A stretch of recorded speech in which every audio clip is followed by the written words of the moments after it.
بسم الله الرحمن الرحيم الحمد لله والصلاة والسلام على رسوله وعلى آله وصحبه وسلم تسليما كثيرا مزيدا إلى يوم الدين أما بعد. We talked yesterday on the introduction of one of the great victories of Islam, the Battle of Ain Jalut, the Spring of Goliath. Many ask me what it is in English. It's called the Spring of Goliath. We speak about it in this month because it occurred in this month. It was one of the greatest victories for this ummah during dark times for the ummah. And we Muslims need to know such essential parts of their history. We spoke about how the ummah was divided and each leader was trying to protect his throne. Each was concerned about himself, and a man stood up to the task, a man named Saifuddin Qutuz. For nearly half a century or so, no one was able to stand to the transgression of the Tatar, who killed in Baghdad in less than 2 weeks, as I said, over 2 million Muslims. Saifuddin Qutuz turned out to unite the Muslims. He started with his neighboring leader, the Emir of Sham, the son of Salah ad-Din al-Ayyubi. But he refused. Instead of uniting with his Muslim brother, he turned against his brother and he offered the Tatar help if they let him stay in power. The days went on and the Tatar turned on this man and took his land while he fled. Some Muslims or so-called Muslims think power and honor comes through the enemies. They seek honor from other than Allah, which always ends up in humiliation and dishonor, sooner or later. They use one, abuse them, and dump them. No one could have been more surrenderous and helpful to the enemies of Allah than the prime examples we have today, like Al-Qaddafi and Mubarak and their likes and their brothers. Look where they're at today. Allah bless Qutuz in that Salah ad-Din's son was ousted from Syria, from Damascus to Palestine, to Palestine by the Tatar, by the same enemies he offered himself to. Then he joined by force Qutuz, but he proved, like I said, that he was a failure, and his troops remained with Qutuz and he left. Now, Saifuddin Qutuz doesn't have to worry about Nasr Yusuf al-Ayyubi. One of the problems, actually a major obstacle, is gone. When Allah sees solid, determined, sincere, dedicated men, He prepares for them the means of victory. Look what happened with his opponent. Qutuz needed wealth now, so he went to collect for the army, and he had ulama to his side, and he chose a righteous alim, a beacon of truth, Al-Izz ibn Abd Salam. Al-Izz ibn Abd Salam supported him with his famous fatwa and advice. Al-Izz issued stunning fatwa that inspired the ummah. Why do you think people listen to Al-Izz ibn Abd Salam? The people listened to Al-Izz because he had a history of speaking against rulers, supposed Muslim rulers who aligned themselves with the Crusaders. He used to speak about them. If Al-Izz ibn Abd Salam was living today, the surrenderous Murji'ah rejects, the worshippers and slaves of the rulers, would call him a takfiri and a khariji. When Qutuz went to Al-Izz ibn Abd Salam, out of all the ulama, because sincere leaders, no sincere ulama, he went to him, he said, what do you think we should do? Should we go on and attempt to defend ourselves against the Tatar, or should we wait or surrender, or what? 50 years, nearly half a century or so, no one dared to stand up to him. Al-Izz, in a firm, solid heart, said, fight them and I guarantee victory. Fight them and I guarantee victory. That's all he said. Assuring them, be strong with Allah. Qutuz told them, but we got no money. And there was a lot of ulama in that gathering. But Al-Izz took center stage. This is time for the men to speak up. That's time for the men. Al-Izz said, okay, the ruling on this, when enemies try to invade Muslim lands, you must use all the wealth in the house of the Muslims. Bayt Mal al-Muslimin, all that goes to the army to gather and make an army. They're literally making an army out of scratch. When there's no longer money in the Bayt Mal al-Muslimin, the house of the wealth of the Muslim, the leader can take from the ummah, can impose taxes, necessary taxes. He can impose taxes on them, and that was the issue. Then the leaders were there. There was some leaders there. Some of them were wealthy. So look what Al-Izz said. Before you impose those taxes I'm telling you about, the leaders got to start by bringing in all their excess wealth. Anything not essential and necessary for them, bring it on. And the leaders complied. one after another, would go and bring all his wealth and his wife's gold and jewelry and set it down, and then give an oath, Wallahi, I left nothing. In the second, in the third, until they brought everything. When that wasn't enough, they imposed 1 dinar on every man in Egypt, of everyone in Egypt, 1 dinar, who's able to pay. Al-Malik al-Muzaffar sent a small amount of soldiers then to check out the movement of the enemies. And they seen a small group that's doing the same. So the clashes began. And then finally on the 25th day of Ramadan, 658 after the Hijrah, 755 years ago exactly, the two armies clashed full force. The Muslim army was approximately 20,000 and their opponents was nearly 200,000. Some dispute the numbers, but it's right about there. Allah occupied Holako, the leader at that time, with a relative he was fighting near China. So he sent his best general, he's called Katibgha, who was among the Romans. And some say the only reason the Muslims were such victorious was because the Tatar were drained at that time in era, and the general he sent wasn't really as strong as Holako. Those are the ones who can't accept or fathom the heavenly victories. When the Muslims want victory through the right ways, Allah will give it to them. Now they say the leader wasn't that, the general wasn't all that, and the Tatar were really weak.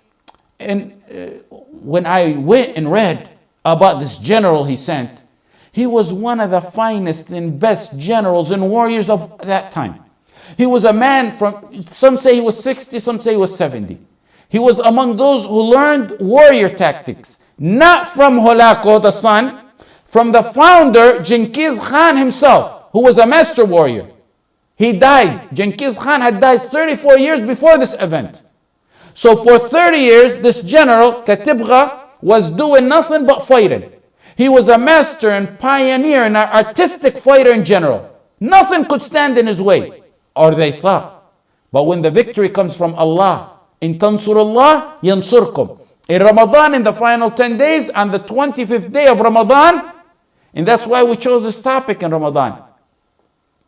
The dust of the battle began to rise. The clink of the swords began to echo. The voices grew louder and louder with Allahu Akbar, the ammunition for the believers. It grew louder and louder from soldiers fighting in the field and onlooker farmers who were in the valleys nearby. The Muslims mixed with the Tatar and the bodies began to fall. Ours in heaven, inshallah, and theirs to hell. At the beginning, it was a stunning victory for the Muslim, but the Muslims wavered a little bit. So listen to righteous leaders what they do. Qutuz, Sinam. So he goes in front of everyone. He takes his helmet off and throws it down and says, Wa Islamah, wa Islamah, wa Islamah. Islam is at stake. And he pushed forth himself. They seen the leader like this, with no helmet, penetrating deep into the enemy lines. It inspired the Muslims to follow along. The general of the Tatar gets killed. The army gets destroyed. The Muslims chase him away. Some killed and some apprehended. It was a stunning victory. It was a stunning victory that brought the Tatar to their demise. There was another smaller battle after that in Bisan, where the Muslims fought a deadly, courageous battle, and they were granted victory. This is one of the biggest battles or victories for the history of the Muslims. Why? Because if they didn't stop the Mughal, if they didn't stop their spread at this time, they were coming to take Egypt. Had Qutuz not manned up and stood up to them in Ain Jalut, they would have slaughtered the Muslims of Egypt. Then they moved on to other parts of Africa. Then they would have moved on to Europe. That was their intention. For nearly half a century, Muslims didn't win a single battle against these people. Barely anyone ever stood up to him. Why did they win now? And I can talk like a philosophist now and go left and right and pretend I'm a history expert. But the real reason of the victory here was a secret. It was a secret in something Umar wrote to his general Sa'd ibn Abi Waqqas years ago. That's the real reason, no other reason. You can talk a lot about it and pretend you're a philosophist, but that's the reason. From every angle you look at it, it was a defeat for Muslims. Untrained army. The army of Qutuz, he really got it literally within days. In less than a year.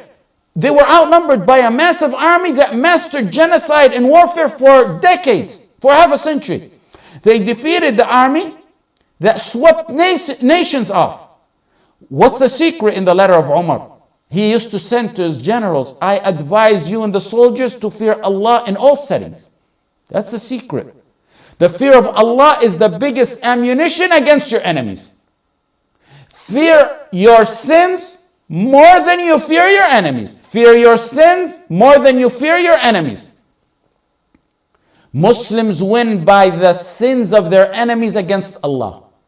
If we're equal in sins, they'll have power over us, because then it becomes power over power, and they're always more powerful than us, and they have more soldiers. So it's taqwa. After Ain Jalut, it was a turning point in the demeanor of the entire ummah. The demeanor of the entire ummah changed. He brought back honor to the ummah. He brought manhood to the men of this ummah.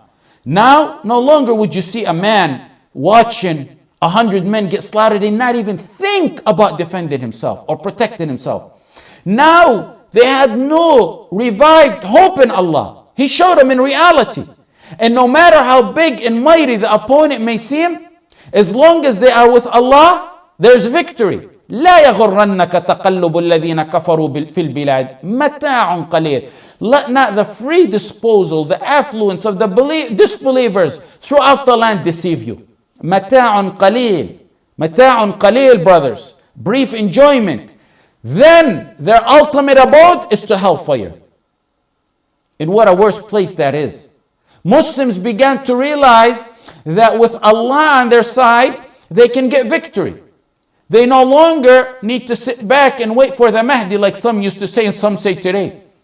When Allah wants victory and good for someone, there is no one who can deprive it. وَإِنْ يَمْسَسْكَ اللَّهُ بِضُرٍّ in Surah Al-An'am, وَإِنْ يَمْسَسْكَ اللَّهُ بِضُرٍّ فَلَا كَاشِفَ لَهُ إِلَّا هُ وَإِنْ يَمْسَسْكَ بِخَيْرٍ فَهُوَ عَلَى كُلِّ شَيْءٍ قَدِيرٌ. And likewise in Yunus, Surah Yunus, وَإِنْ يَمْسَسْكَ اللَّهُ بِضُرٍّ فَلَا كَاشِفَ لَهُ إِلَّا هُ وَإِنْ يُرِدْكَ بِخَيْرٍ فَلَا رَادَّ لِفَضْلِهِ يُصِيبُ بِهِ مَنْ يَشَاءُ مِنْ عِبَادِهِ وَهُوَ الْغَفُورُ الرَّحِيمُ. After a half a century of Muslims being treated worse than animals and massacred and annihilated and raped, each dog wanting a piece of the flesh of this ummah, each dog running to get a piece of the flesh of this ummah, the snakes were freely roaming around the Muslim territories.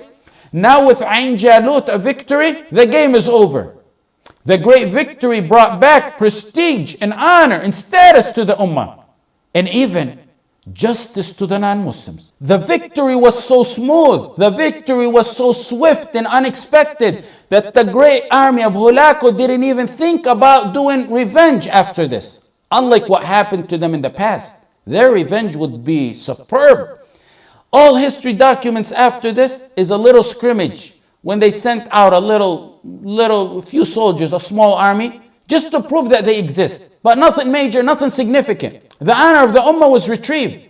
You see those today in the lands of Amr ibn al-As, the lands of La ilaha illallah, who called for other than the rule of Allah. And those who said, let's vote on it, or agreed to it, or were silent about it. And we say, come on guys, the rule of Allah, the rule of La ilaha illallah, this is a principle of Islam, the Sharia of Allah. They say, no, step by step, and we don't want to upset the West or other non-Islamic fractions. We don't want to upset them. On the account of Allah. They want to please others on the account of Allah. What's the result? The result is humiliation and defeat. The same people you don't want to please when you were in power, because you don't want to implement the rule of Allah, are now 30 million against you. This is what Islam told us. They did not please Allah when they were in power, so neither Allah was pleased with them, nor were the people. The ummah's got to understand the ABCs of Tawheed. What we teach our kids in text, we must let it register in our faith. من التمس رضا الناس من التمس رضا الله بسخط الناس رضي الله عنه وأرضى عنه الناس ومن التمس رضا الناس بسخط الله سخط الله عليه وأسخط عليه الناس. Whoever seeks the pleasure of Allah at the risk of displeasing people, Allah will take care of him and protect him and honor him. But whoever seeks, this is a hadith, whoever seeks the pleasure of people at the risk of displeasing Allah, Allah will abandon him to the care of the people. You wanted to please the people, the step-by-step stuff and vote and stuff. Okay, let them protect you. 30 million of them went against you. You need to understand that with La ilaha illallah on our side, there's nothing can defeat this ummah. That's what he told Ibn Abbas, a 10-year-old Ibn Abbas. If the whole universe gathered against you, they couldn't defeat you. After Ain Jalut, people lived in peace and honor for decades to come. Actually, it lasted for over 146 years. No more oppression, no more violence, no more massacre, no more displacing, no more raping. The Tatar were so stunned from this for 146 years until a leader of Tatar came. His name is Timur Lenk. He entered Halab in Damascus. When people turned away from Allah, Allah granted him power over the believers. After Ain Jalut, but that was only 146 after the battle of Ain Jalut. And after that, Ain Jalut, Syria and Egypt formed a strong bond. And it was considered like an armor and heart to the Muslim world. It was a strategic bond, a political bond, geographic, educational, historic bond. It showed that unity of the ummah was essential because Allah said, وَلَا تَنَازَعُوا فَتَفْشَلُوا. You become failures if you dispute. After Ain Jalut, the low-life leaders, especially the grandkids of the great leader Salah ad-Din, the ones who were only worried about their thrones and to remain in power, they become exposed. The ones who used the enemies of Allah against their brothers just to remain in power. After this battle, I'm telling you the benefits of this victory. After this victory, it exposed them. It exposed those fake leaders, and they too vanished. Most of them either accepted the leadership of Qutuz and joined under him, or most of them vanished away into the wastebasket of history. Even a more benefit after this victory, when the bond between Damascus and Egypt strengthened, the Muslims went out to small municipalities or imarat. They were called small imarat in Syria and Palestine that were for the Crusaders. And the Crusaders were there for 166 years. They were causing Muslims the harm. And they were imarat not even Nur ad-Din and Imad ad-Din and Salah ad-Din reached. Now the blood descendants of Al-Ayyubi reclined to this world. But the descendants of Al-Ayyubi, by faith in Iman, took over from where they left off and stopped these people from harming, these crusader municipalities, from harming the Muslims. And another effect of this battle, and to me, this victory, to me it's among the most amazing effects of this victory. The Tatar began to see Islam and read it, study it, and amazingly, they began to embrace Islam in large groups. They seen how Muslims were in power. Now the Muslims have the upper hand. They could do a genocide easily. They can rape them.